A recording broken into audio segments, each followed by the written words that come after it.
All right, that was fantastic. Students, I hope you will take advantage of this rare and special opportunity to ask any questions. I think, Daniela, you had a question?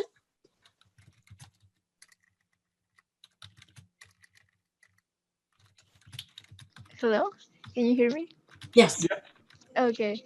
No, I was just wondering, like, because I'm not really into K-pop. Oh, Yep. I think Professor Kim just answered. Like, I was thinking Yeah. because this group was like similar, almost same as Twice. I was wondering if companies are producing the same groups like No, over. no, they're very different. They're actually more experimental than you think. I don't know how to put it. I mean, depending on what you think, that you see, if you see the same stylistics as a same, um, I guess you can see that they are a lot similar to each other. But there used to be times when the K-pop music videos look alike each other quite a bit, even from different companies. We are way past that. If you look at BTS, go and check out BTS Black Swan. There's okay. Don't watch the BTS Black Swan official music video, but the one that says art film version. That's just like an avant-garde ballet, and with the music that is so. I actually made them listen to people who study classical music, and she just cried, like, I mean, what the fuck is this? And like she just it's just mind blowing. And then why are they doing it? They are not making any money out of doing that, and it's just the sheer artistic greed, or shall I say, in a good way. It's ambition, really. And they're propelled by this. And then it's not a cookie cutter thing. If that was the case, it would have collapsed a long time ago. It would have collapsed around 2010. I almost feel like academics are rediscovering this, and anyway. Any other question? Yes. So yes. So I don't mean to deny that there are similarities to Twice music, because they are from same companies. It uses the same composers, and I mean, it's composed by Park Jin Young himself, so that's probably. And he has his own clear orientation of what kind of artists he prefer. So. Thank you. Oh. Other questions? Park Yes. Tae-yeon? Yes. I thank you for your lecture, and I just wonder the popularity of K-pop in abroad is can be can have the meaning, can have the noticeable meaning. I said because in Korea, K-pop's portion of culture is very smaller and smaller, and only few people know the K-pop song and BTS, etc. But I wonder, in abroad, international things. You Professor said some people invest their money in one member's birthday, and I wonder, in abroad,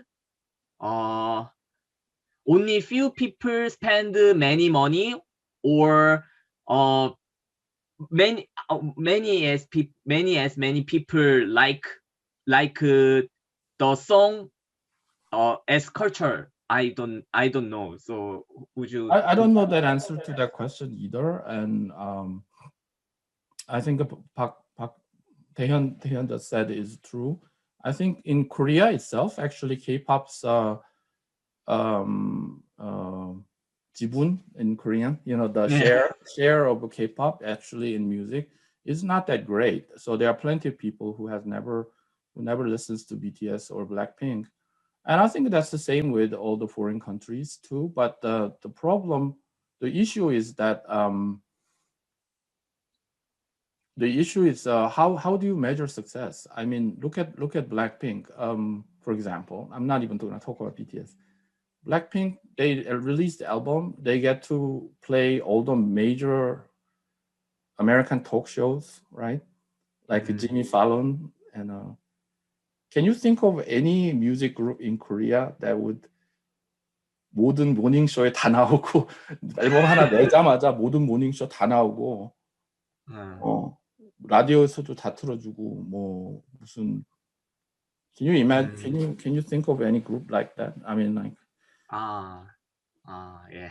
I mean they are foreign groups, okay? They sing in Korean language. So considering that, no, they are not as big as like I mean the Billie Eilish or Justin Bieber, probably, but they are not that small either. They are pretty, and I don't think. And I'm glad that Dayan asked that question because I think Koreans don't understand. Many Koreans don't understand how big this is. 아직 한국 안에 살고 있으면 뭐 이게 얼마나 대단한 건지 몰라요. Yes. Yeah. So, okay, Yara has a question. 현우. I had a question, but I forgot it because I wanted to reply to what Dayan said. So I will just focus on that. All right. I actually think that especially BTS is the impact that they have is very noticeable. Mostly like their fandom is doing a lot of social things. For example, for BTS, I think that it was like the 7th anniversary. They decided to donate $1 million for Black Lives Matter movement in and there's no other fandom that has such thing. So I really think that they have a huge impact, even in my country, which I come from Colombia, Spanish-speaking country, of course, very different with Korea. We also have armies in our country, and I've seen through Instagram that they are sharing each year. They do they donate things in name of them. Like they have, they donate school supplies. They donate to foundations. They do a lot of things. And I was in a fandom myself when I was young, and we never thought of doing these things. And seeing that now, so this is something that people are now paying attention to. I'm sure some of you have heard about that case where American President Donald Trump was going to do this the thing in the K-pop groups all went there and then basically made hacked into the thing and then put all the K-pop group there. So I mean, its potentials for I guess abuse is also there. So it's but the K-pop group, and then the reason I think ARMY is why more powerful is actually a very interesting issue.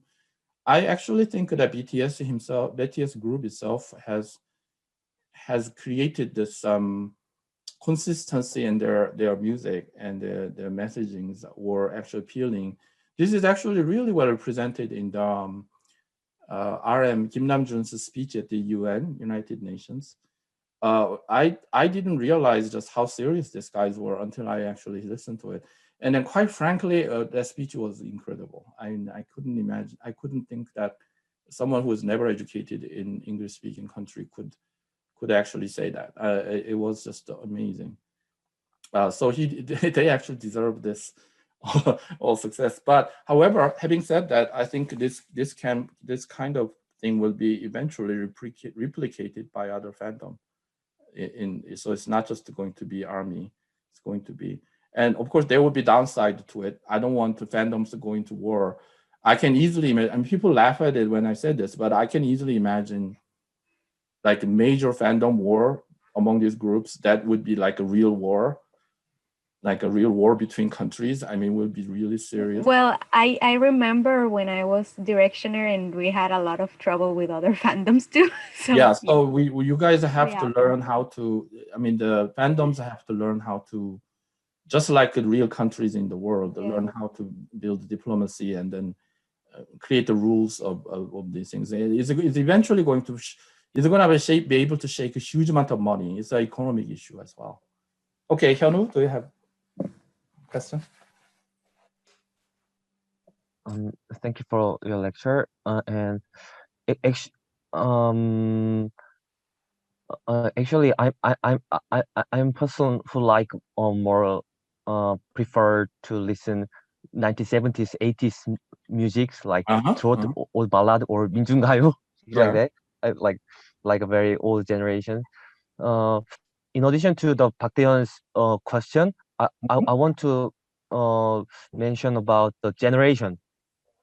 Even though old Korean pop was just famous in domestic market, but they are they the kind of songs spread in the old generation, like Jungpil, or Haeun이, something like that. However, this kind of K-pop doesn't make that kind of success in the generation spread or something like that. Okay. They are limited in the generations. Usually the consumers are 20s and 30s. So of course in domestic, or I guess in abroad as well. So do you think the K-pop can spread can overcome the generation limitation, or how can they overcome the kind of limitation?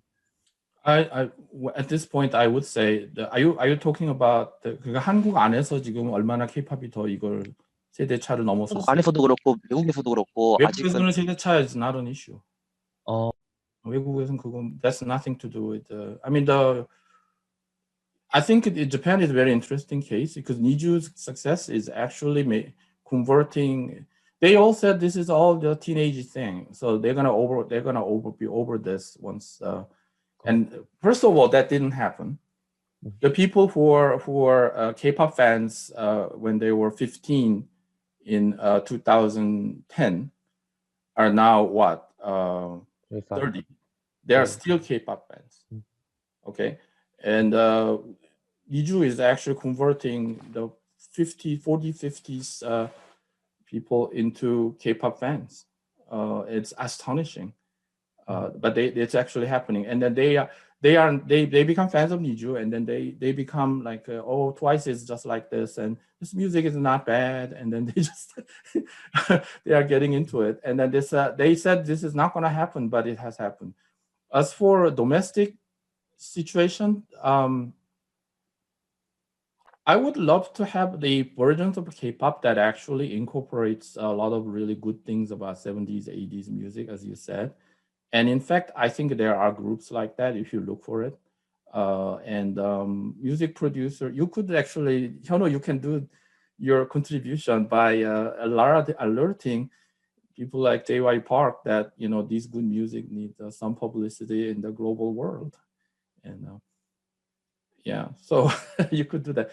I mean, this is, as I mentioned in my lecture, this success is only possible because Koreans have been such a voracious appetite for all kinds of music.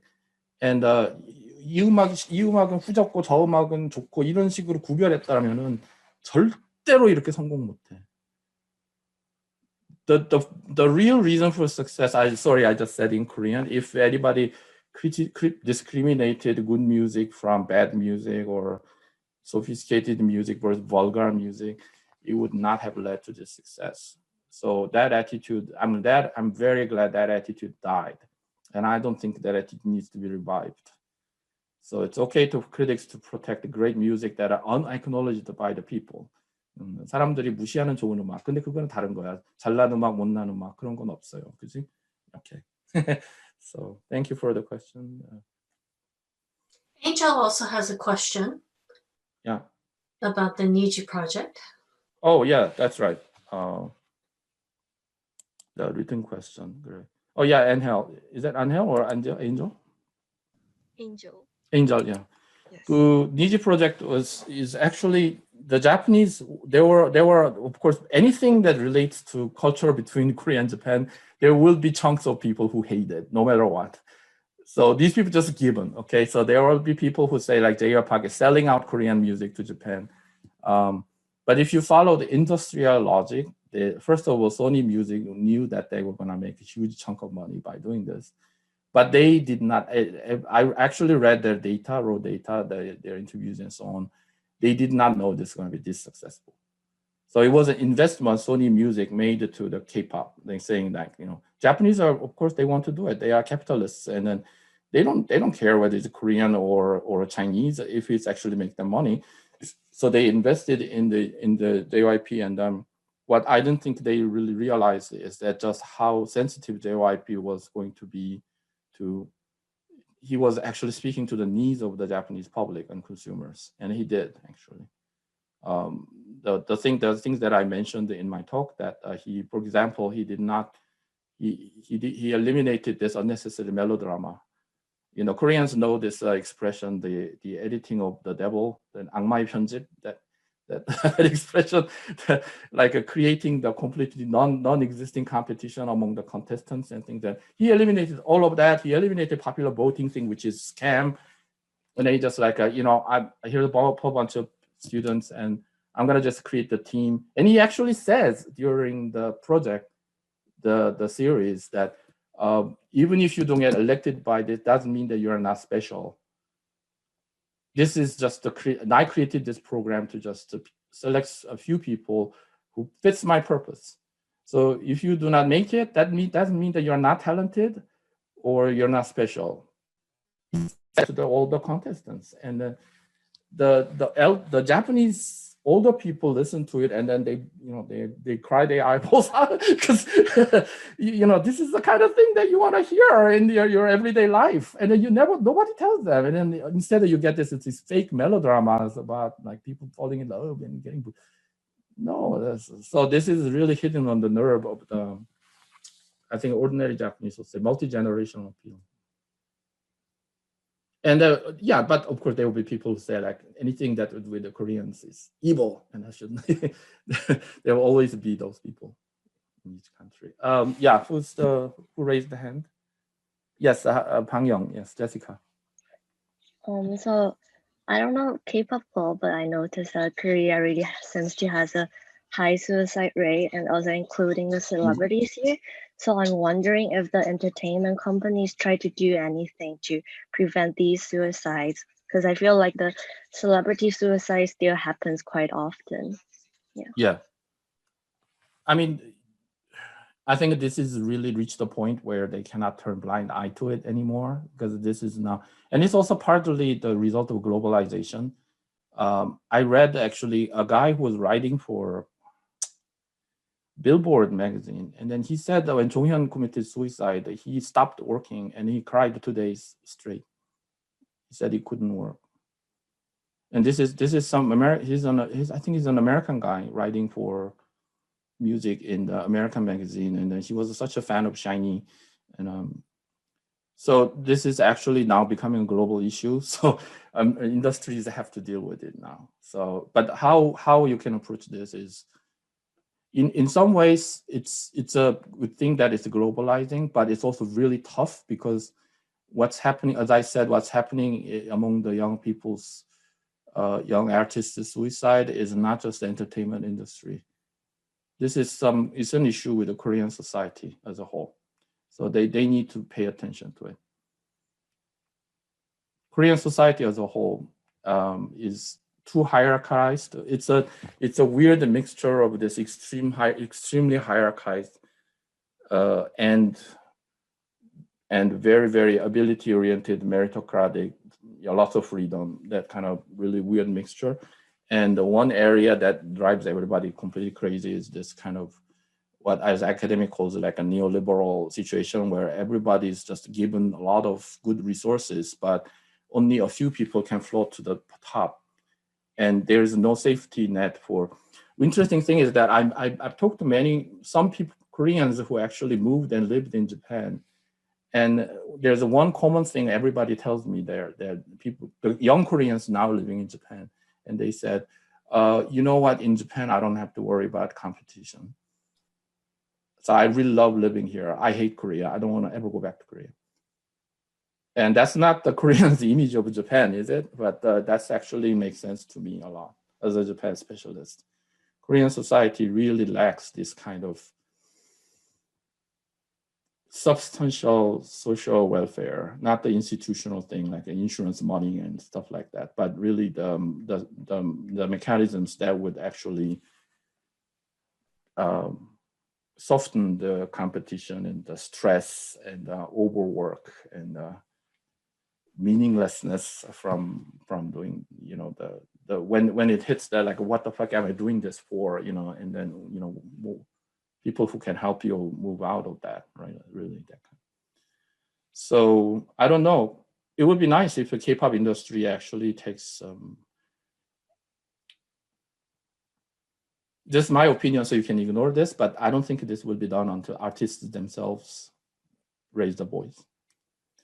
So I'm hoping, I think that will happen, because, you know, Sandara Park, G-Dragon, all these people, they will all become so powerful. They will create their own companies, right?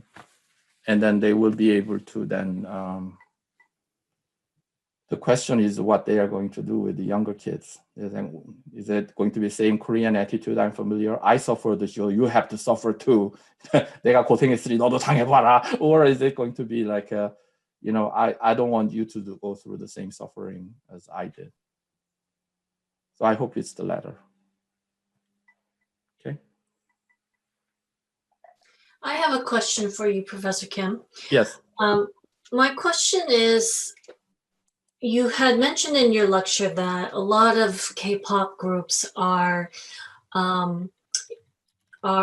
presenting a social commentary or critique of Korean society. Yes. And we've seen this before in other countries, other cultures. You know, there's a very long history with Blacks in America, with the, you know, blues and jazz and hip hop and etc.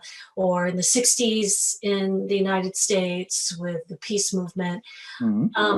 Do you think that K-pop and their critique of Korean society will have any real significant or substantive effect on social change?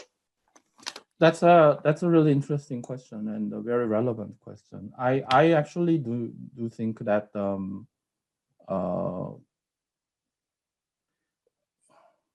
okay, so how do I answer this? The question is, like, you know, in American pop music, right? In American music, there is a Michael Jackson, Janet Jackson, Justin Bieber. There's also Bruce Springsteen, and there's Bob Dylan, right? So you know that Bob Dylan is one of those people that you may have mentioned, right? Mm-hmm. What about Beatles? Was Beatles really there a Bob Dylan side or to Justin Bieber side? Where does it? Also, you know, there's intersectionality, right? So you can be a singer who is not really speaking up too much about racial issues, but might be very sensitive about, like, for example, LGBTQ issue or a transgender issue like that.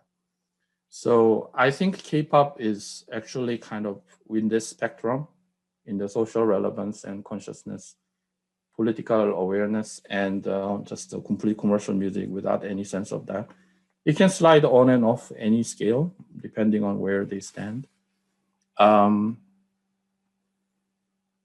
It would be interesting to see if BTS, what is BTS really going to do? So far, they are doing really great. They have not really negated their Korean roots or have done something that will make all the Korean nationalists angry at them. But they have also spoken the language of kind of universal humanism very well. And but I don't know. At some point, some of the K-pop groups will make a choice that will push them into this direction or that direction. They are either going to be very political, or they are also going to kind of lose their relevance because they refuse to speak up at the key points of really when everybody's going through suffering, and they refuse to take a choice. Like as if in a Vietnam War case, then, you know, trying to remain neutral all the time is itself a political choice, right? it means that I really don't care. So could they really remain relevant while doing that? I don't know. So, but I cannot really say one way or another. And the past 20 years history, I would just to say everybody was been saying like, hey, they are like Justin Bieber, like, you know, they're way in the non-political, non-social conscious extreme. I'm trying to tell them that no, that's not true. They are kind of in the middle, right? They are not that extreme in the non-political. They have spoken up against certain things, but they are not like Bob Dylan, right? Or Minjung-gayo or anybody like that. So right. that might change. Okay. Anything else? Just thank Professor Kim for giving us this really wonderful lecture. Thank you so much. Thanks for the questions, and I had a fun lecturing.